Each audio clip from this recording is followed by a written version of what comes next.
Ya, assalamualaikum warahmatullahi wabarakatuh. Kembali lagi bersama saya di channel YouTube Ruang Horor. Kali ini saya akan membawakan cerita horor yang tentunya sangat menarik untuk kita dengarkan. Bahwasanya di situ kisah si Reza ini dengan pacarnya itu yang mengisahkan bahwa mereka itu mengalami suatu kejadian yang tidak mengenakan hingga akhirnya si Reza ini masuk atau perawatan di ruang ICU dan akhirnya eh, jiwa si Reza ini naik ke puncak Gunung Ciremai. Tanpa lama-lama mari kita langsung simak kisahnya, yaitu pada waktu itu sore hari yang memang berlokasi di Jakarta itu sedang mengalami mendung. Jadi seolah-olah itu memperingatkan bahwa badai yang akan datang pada waktu itu sangat lebat. Nah, di dalam mobil milik si Reza itu memang sudah tercium aroma parfum vanila kesukaan pacarnya itu, yaitu si Laras. Itu bercampur dengan bau pengap dari sepatu gunung yang memang belum sempat dicuci yang berada di belakang bagasi mobilnya Reza itu. Suasana di kabin mobil itu begitu dingin meskipun AC memang tidak dinyalakan karena kondisi yang hujan dan lembab. Si Laras ini menatap ke jalur ke arah jendela. Jarinya ini tanpa sadar memainkan ujung-ujung jilbabnya karena memang seorang muslimah, dan dia kemudian bertanya kepada si Reza, "Mas, bulan depan sepupuku nikah loh." Ibu itu tanya lagi, "Kapan giliran kita?" Nah, si Laras itu bertanya dengan penuh harap bahwa dia berharap si Reza ini akan segera memberikan kepastian kepada Laras. Hingga akhirnya si Reza ini tidak menjawab. Akan tetapi dia ini seolah-olah marah dengan mencengkeram setir mobil yang kencang. Dan si Reza ini merasa tertekan karena kenapa dia selalu membahas-bahas soal masa depan. Akan tetapi untuk kehidupannya saat ini, dia itu baru saja kehilangan proyek besar di kantornya, dan bagi si Reza ini kata masa depan itu seolah-olah kata yang terdengar seperti vonis penjara dan beban hidup yang sangat berat. Nah, perjalanan menuju rumah orang tua si Laras ini yang kebetulan berada di luar kota seharusnya kan menjadi momen yang sangat bahagia. Akan tetapi karena hujan mulai turun, mereka ini memasuki jalan provinsi yang jalurnya itu memang berkelok-kelok dan licin.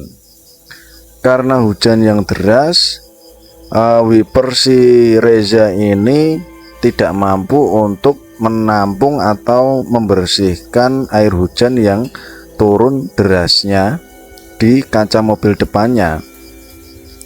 "Kamu tuh kenapa sih mas, setiap kali bahas masa depan kamu itu selalu saja begini?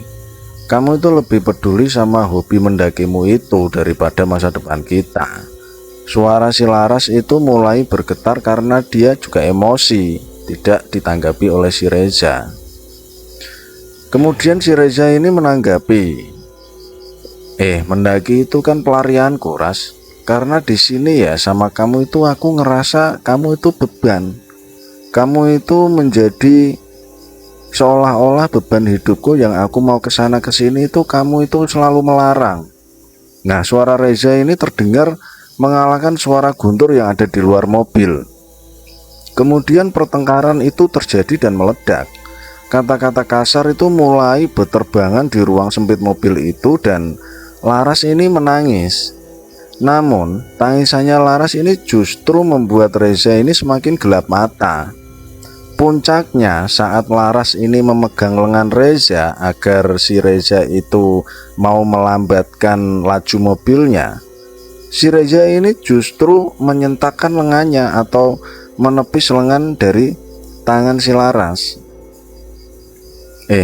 "Kamu itu beban banget sih. selalu ngikutin aku kemana-mana. Dan kalau bukan karena kamu yang minta ikut terus, aku itu udah lama sampai di puncak gunung di mana-mana, karena itu memang hobiku. Kemudian seketika Laras ini terdiam. Nah, kalimat itu seperti Laras ini seperti ditampar, dan dia melepaskan sabuk pengamannya, berniat mengambil tisu yang berada di kursi belakang. Kemudian si Reza ini menginjak gas lebih dalam untuk meluapkan amarahnya. Jarum speedometer mobil ini menyentuh angka sampai 120 km per jam di jalan yang licin, dan memang saat itu penerangannya ini minim. Nah, di depan sebuah tikungan tajam yang berbentuk huruf U ini muncul tiba-tiba dari balik kabut, dan si Laras ini berteriak, "Mas, awas, mas, awas." Kemudian Reza membanting setir ke kanan, akan tetapi ban mobilnya ini kehilangan momentum untuk bisa dikendalikan. Nah, bunyi decitan ban ini sampai beradu dengan aspal basah yang terdengar seperti jeritan panjang.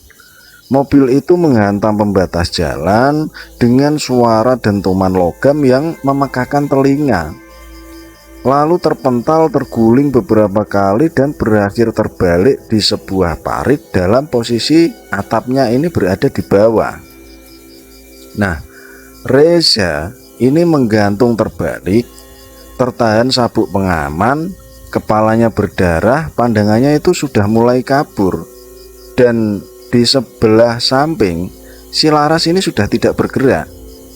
Kepalanya ini terluka aneh, matanya setengah terbuka menatap si Reza, akan tetapi tak ada cahaya di sana. Darah mengalir dari dahi si Laras ini itu menetes ke langit-langit mobil yang sekarang menjadi lantai. "Ras, Laras," bisik Reza sebelum kesadarannya ini terenggut.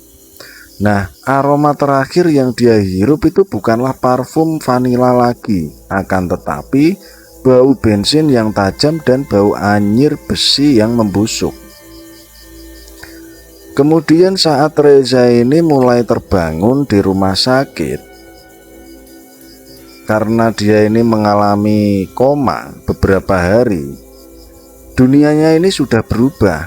Kepalanya dibalut perban putih tebal, menyembunyikan retakan di tengkoraknya. Namun retakan di jiwanya itu jauh lebih parah sebenarnya. Selama 2 minggu di bawah pengaruh obat bius yang kuat dan trauma berat, si Reza ini mulai mengigau atau ngomong sejadi-jadinya, dan matanya ini seringkali melihat pandangan yang kosong. "Aku harus naik gunung, Bu," bisiknya pada ibunya yang terisak di samping tempat tidur. "Aku harus naik gunung, Bu, karena si Laras ini sudah menunggu di base camp Pelutungan. Dia marah sepertinya karena kejadian kemarin, dan aku harus minta maaf kepadanya. Aku harus membawa dia pulang dari Gunung Ceremai, Bu." Keluarganya ini menganggap itu adalah efek samping dari cedera otak yang dialami oleh si Reza. Mereka pikir otaknya ini mencoba memproses kecelakaan itu demi mengubahnya menjadi narasi pendakian. Nah, mereka ini tidak tahu, kedua orang tuanya si Reza ini tidak tahu bahwa di dalam kegelapan komanya, Reza ini benar-benar merasakan dinginnya udara gunung, dan dia ini sudah mulai melangkahkan kakinya di jalur yang tidak akan pernah bisa ditinggalkan. Di dalam komanya itu, si Reza ini tidak lagi merasakan ranjang rumah sakit yang keras atau bau antiseptik yang menyengat. Tiba-tiba saja dia ini berdiri di gerbang jalur Palutungan. Waktu menunjukkan sekitar pukul 11 malam, dan langit itu terlihat hitam pekat tanpa adanya bulan, seolah-olah dunia itu hanya terdiri dari apa yang bisa dijangkau oleh cahaya headlampnya yang redup, bukan lagi terang. Kemudian si Reza ini merasakan beban ransel yang sekitar 60 liter itu berada di punggungnya. Anehnya, beban itu terasa lebih berat daripada biasanya, seolah dia ini sedang menggendong bongkahan batu besar. Setiap kali dia ini melangkah, sendi-sendinya ini tuh terasa berdecit. Aku harus sampai atas, bisik si Reza. Nah, memulai perjalanan menuju pos 1 dan 2 ini terasa seperti mimpi yang cepat. Namun begitu melewati pos 3, suara ini berubah drastis. Kabut merayap keluar dari celah-celah pohon seperti makhluk hidup. Kabut itu tidak lagi dingin, melainkan lembab dan hangat seperti napas manusia yang dihembuskan tepat di telinga si Reza. Kemudian si Reza ini sejenak berhenti untuk mengatur napas. Nah, saat itulah dia ini mendengar sret sret sret gitu. Suara langkah kaki di atas daun kering, tepat di langkah di belakangnya.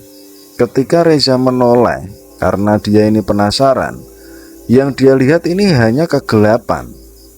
Dan ketika dia berjalan kembali, langkah tersebut itu seolah-olah mengikuti.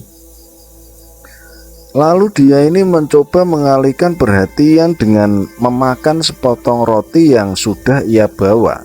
Akan tetapi saat dia menggigit roti ini, roti itu terasa amis. Kemudian dia meludahkan roti itu dan dia bawa cahaya lampu kepalanya.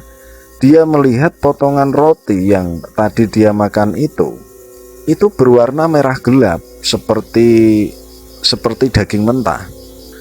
Jadi kejadian itu adalah jiwa Reza yang sudah melayang atau pergi ke Gunung Cermai. Akan tetapi si Reza ini sebenarnya dia lagi di ruangan ICU, sedang dirawat di rumah sakit karena dia mengalami koma. Kemudian si Reza ini memutuskan mendirikan tenda di sebuah dataran kecil.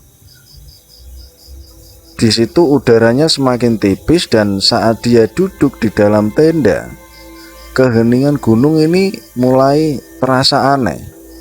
Tiba-tiba tendanya ini mulai bergoyang, padahal di situ tidak ada angin yang menerpa. Karena dahan pohon di luar itu tampak diam, jadi dia memastikan tidak adanya angin sama sekali. Nah, sesuatu sedang mengelilingi tendanya ini terasa menyeret sesuatu berat di tanah. Jadi yang Reza rasakan di dalam tenda itu ada beberapa orang atau makhluk apapun itu sedang menyeret kakinya dan menghampiri tendanya. Lalu sebuah suara ini memecah kesunyian dan suara yang sangat dia kenal. Namun nadanya itu datar tanpa emosi. Mas, buka pintunya. Di luar hujan, aku kebasahan. Kemudian Reza ini kaget. Di luar memang tidak ada hujan, tapi suara itu terdengar seolah-olah Lara sedang berdiri tepat di depan resleting tendanya. Dengan tangan gemetar, si Reza ini memasang earphone dan menyetel lagu dengan volume yang sangat maksimal. Akan tetapi, melodi lagu itu perlahan berubah menjadi suara tangisan Laras di dalam kecelakaan.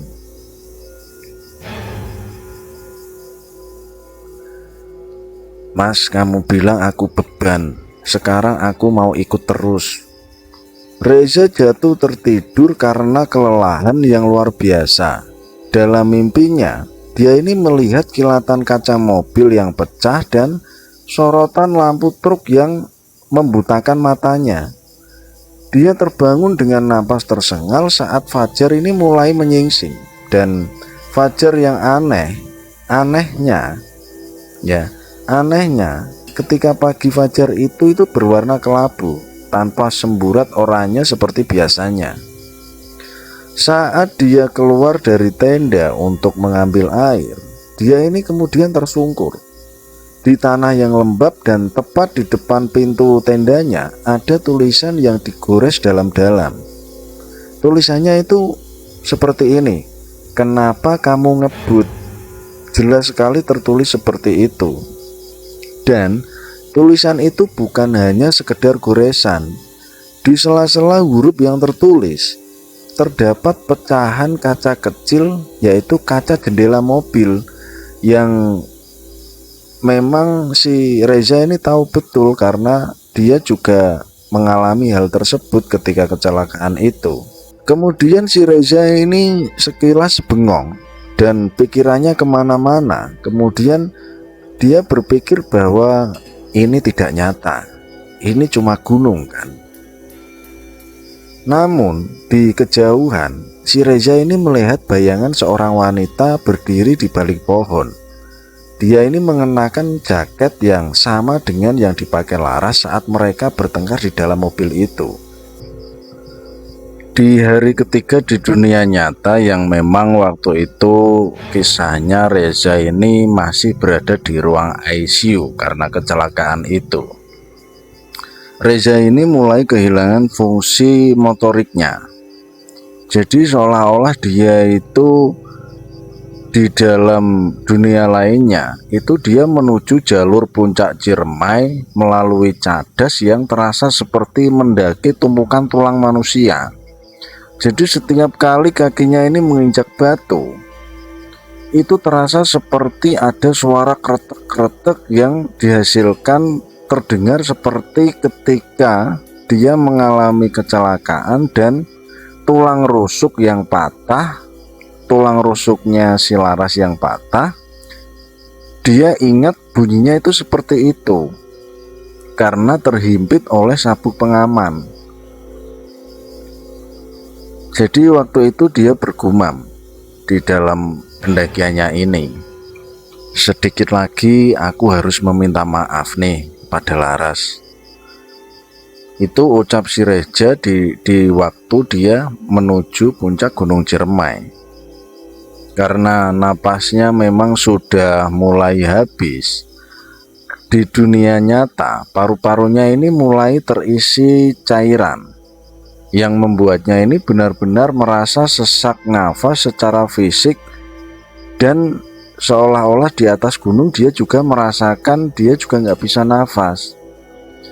Nah, di situ kabut itu di ketinggian 3000 mdpl ini terasa berbeda. Warnanya bukan lagi putih, akan tetapi warna kelabu pekat dan berbau seperti karat. Bau darah yang mengering di bawah sinar matahari itu seperti itu baunya. Kemudian si Reza ini sering mengalami glitch dalam kesadarannya. Dia merasa baru saja melangkah di akar pohon, tapi sedetik kemudian dia ini sudah berdiri di tepi jurang yang sangat dalam. Nah, ketika saat dia ini hampir mencapai puncak, pemandangan di depannya ini memudar. Angin yang tadi menderu itu tiba-tiba mati total, hening yang terasa sunyi. Nah, di atas sebuah batu besar yang dikelilingi oleh pecahan kaca spion mobil yang tertanam di tanah, duduklah seorang pria. Pria itu memakai jaket yang warnanya hijau tua yang sudah robek di bagian bahu, sama persis dengan jaket yang dipakai si Reza saat mengendarai mobil waktu itu. Kemudian sosok itu membelakanginya, bahunya naik turun karena isak tangis yang tertahan. "Mas, sudah sampai?" tanya sosok itu, suaranya berat dan membuat si Reza ini semakin takut. Akan tetapi si Reza ini mulai mendekat dengan langkah yang terseret. Siapa kamu?" Dan sosok itu menoleh perlahan. Kemudian Reza ini pelan-pelan mundur hingga jatuh tertunduk, dan betapa syoknya itu adalah dirinya sendiri. Tapi wajahnya ini sudah hancur dan mata kirinya ini tertutup oleh gumpalan darah hitam. Kemudian dahinya ini koyak hingga memperlihatkan tulang putih. Itu adalah wajah yang seharusnya dilihat Reza di cermin setelah kecelakaan jika dia ini terbangun di dunia nyata. "Kenapa kamu naik ke sini, Reza?"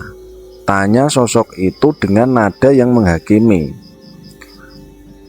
Kemudian Reza menyauti omongannya, "Aku minta maaf. Aku cuma mau lari dari suara teriakan Laras yang gak berhenti-berhenti di telingaku." Kemudian sosok itu tertawa, suara tawanya ini terdengar seperti air yang mendidih. "Bohong, kamu tahu jalan itu licin, tapi kamu tahu kan, mobilmu itu sudah halus bannya, akan tetapi kamu tetap saja injak gas sekuat tenaga. Kamu memang benar-benar ingin mencelakainya kan?" Tiba-tiba sosok itu mencengkeram leher Reza. Tangan itu terasa dingin dan satu-satunya alasan kamu ada di gunung ini adalah karena kamu pengecut. Kamu nggak berani lihat matanya di dunia nyata. Jadi di sini kamu menyesal dan rasakan penyesalanmu. Kemudian si Reza ini berteriak, suaranya menggema ke seluruh lembah. Saat dia ini meronta, dia ini melihat ke bawah dan ransel yang dia gendong selama ini tiba-tiba itu terbuka sendiri. Isinya itu bukan tenda atau makanan, isinya adalah tangan manusia yang pucat yang melingkar erat di pinggangnya. Kemudian dia mendengar suara si Laras, Kamu bilang aku beban kan, Mas?" Terdengar jelas di telinganya.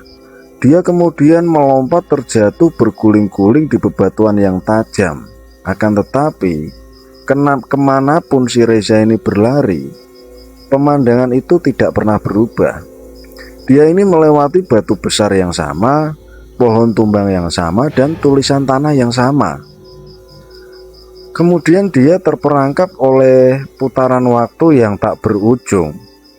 Dan di dunia nyata itu, monitor di ICU mulai menunjukkan aktivitas otak yang kacau. Sebuah badai elektrik sebelum sistem saraf ini benar-benar menyerah. Nah, secara ajaib, Reza ini tiba-tiba sudah berada di gerbang base camp. Jadi pakaiannya ini sudah compang-camping dan matanya merah karena pecahnya pembuluh darah. Dia melihat itu ada seorang petugas di base camp yang sedang duduk merokok. "Mas, saya sudah turun," ucap si Reza. Kemudian petugas itu menoleh, tapi wajahnya tidak memiliki mata, hanya kulit rata yang pucat. "Mau pulang kemana, Mas? Tapi Masnya kan sudah dijemput." Nah, suara tersebut Reza itu tidak memperdulikan. Dia merasa dunianya itu perlahan memudar menjadi warna putih bersih. Kemudian dia merasakan sedang berjalan pulang ke rumah orang tuanya. Dia mencium aroma masakan ibunya. Kemudian dia mendengar suara TV yang menyala.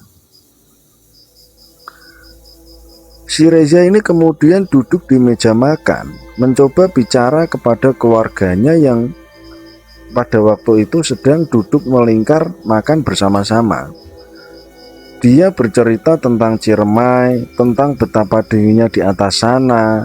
Akan tetapi keluarganya itu hanya menatap satu titik kosong di tengah ruangan sambil menangis terseduh-seduh. Mereka tidak melihatnya. Mereka ini tidak melihat Reza. Mereka hanya melihat sebuah foto dengan pita hitam di pojok ruangan. Nah, malam itu dalam halusinasinya yang terakhir, si Reza ini berdiri di depan cermin kamar masa kecilnya. Dia ingin melihat apakah luka di wajahnya ini masih ada atau tidak. Akan tetapi yang dia lihat di cermin itu bukanlah dirinya yang utuh. Dia melihat dirinya yang sedang terbaring di ranjang rumah sakit dengan kabel yang sudah menempel di tubuhnya. Kemudian dia melihat ibunya ini sedang membisikkan doa di telinga si Reza itu. Dan di belakang ibunya itu berdiri Laras. Laras ini tersenyum manis, namun tangannya memegang sebuah kunci mobil yang sudah hancur.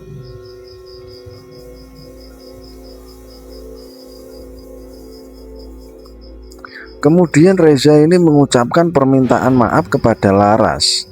Dan di situ cermin itu tiba-tiba pecah berkeping-keping, bukan karena dipukul, tapi seolah-olah ditarik dari sisi yang lain. Bersamaan dengan pecahnya cermin itu, di ruang ICU, napas terakhir Reza ini terlepas dengan suara parau yang panjang. Matanya terbuka leher, menatap langit-langit putih rumah sakit yang bagi Reza adalah kabut abadi di puncak Gunung Ciremai. Nah, teman-teman, itu adalah bagian paling mengerikan dari cerita ini, bukan tentang bagaimana cara Reza meninggal, akan tetapi tentang apa yang ditemukan setelah detak jantung si Reza ini berhenti. Kemudian 9 hari Reza ini terbaring koma di rumah sakit. Tubuhnya ini terhubung dengan ruang dimensi yang lain. Tangannya ini diikat agar tidak menarik kabel medis secara tidak sadar. Secara logika medis, si Reza ini tidak bergerak 1 inci pun dari ranjang steril itu. Akan tetapi saat perawat itu mulai melepas spray putih yang menutupi jenazah si Reza itu, di atas kasur yang seharusnya bersih itu ditemukan segenggam tanah hitam yang masih lembab dan beberapa helai daun bunga edelweiss yang sudah layu. Kemudian dokter yang menangani si Reza ini mencoba memberikan penjelasan rasional, menyebutnya sebagai halusinasi kolektif atau kontaminasi yang tidak sengaja.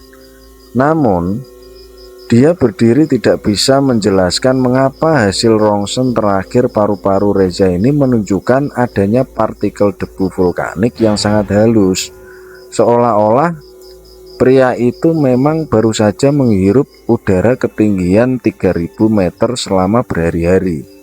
Artinya di situ bahwa ketika jiwa Reza ini naik gunung, itu terbawa ke alam nyata. Kemudian 1 minggu setelah si Reza ini dimakamkan, ibunya ini membuka ponsel si Reza yang sempat diamankan oleh polisi di lokasi tersebut. Ada 1 pesan atau voice note yang terkirim ke nomor laras, nomor yang sudah tidak aktif karena ponselnya memang hancur ketika kecelakaan itu. Dan pesan itu terakhir tanggal 17 Februari jam 3 pagi. Itu adalah hari kelima Reza sedang koma. Nah, saat ibunya memutar pesan itu, suaranya bukan suara Reza yang sedang terbaring di rumah sakit. Suaranya jernih, namun tersengal-sengal oleh angin kencang yang berdebu-debu sebagai latar belakangnya. Seperti voice note, tetapi latar belakangnya itu ada suara angin gitu. Nah, lalu di situ terdengar suara lain seperti tawa kecil seorang wanita yang sangat tipis, kemudian nyaris hilang, kemudian ada lagi. Dan ibunya si Reza ini langsung menjatuhkan ponsel itu karena kaget. Hingga hari